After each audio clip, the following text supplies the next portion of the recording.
अगर आपने personal loan लिया है तो क्या इस पर इनकम टैक्स में छूट मिलती है? ये सवाल लाखों लोगों के दिमाग में घूमता है। क्या पर्सनल लोन से आपका टैक्स बच सकता है या नहीं? तो चलिए इसी वीडियो में इसी का पूरा सच जानते हैं। नमस्कार दोस्तों, आपके अपने YouTube channel finance and banking ज्ञान में आपका स्वागत है। सबसे पहले समझते हैं कि पर्सनल लोन पर इनकम टैक्स की छूट मिलती भी है या नहीं। तो ये डिपेंड करता है, मिल भी सकती है अगर आपने जो लोन का इस्तेमाल सही जगह किया है, और अगर लोन का इस्तेमाल आपने पर्सनल खर्चों के लिए किया है तो इनकम टैक्स में छूट नहीं भी मिलती है। तो किन मामलों में छूट मिल सकती है?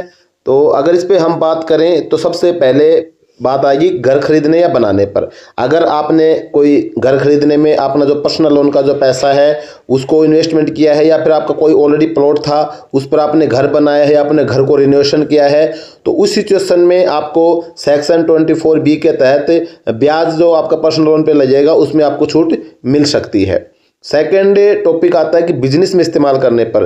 अगर आपने पर्सनल लोन का अपना जो पैसा होता है आपने बिजनेस में लगाया है तो इस पर जो चुकाए गए ब्याज को आप बिजनेस खर्च में जोड़ा जा सकता है और टैक्स बचाया जा सकता है।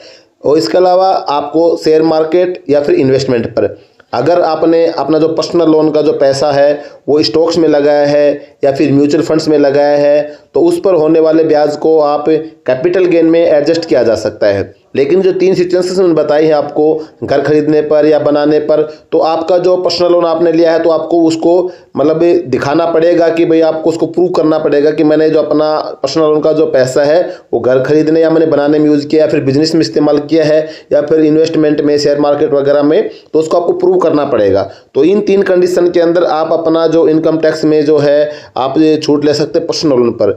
किन मामलों में आपको छूट नहीं मिल सकती है? अगर आपने लोन अपने पर्सनल खर्चे जैसे शादी के लिया है, घूमने फिरने के लिए लिया है, गाड़ी खरीदने के लिए लिया है, या किसी और कारण से आपने लिया है अपना पर्सनल लोन, तो इससे पर कोई भी आपको टैक्स बेनिफिट नहीं मिलता है। तो दोस्तों, अगर आप पर्सनल लोन पर टैक्स में छूट चाहते हैं तो इसका आपको सही इस्तेमाल करना पड़ेगा। घर, बिजनेस या इन्वेस्टमेंट जैसे फ़ायदे का ऑप्शन आप चुनेंगे तो आपको जो है पर्सनल लोन के ऊपर जो इनकम टैक्स में छूट अगर आपको मिल सकती है।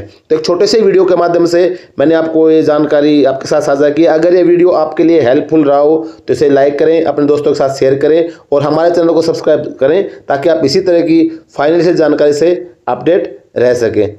नमस्कार।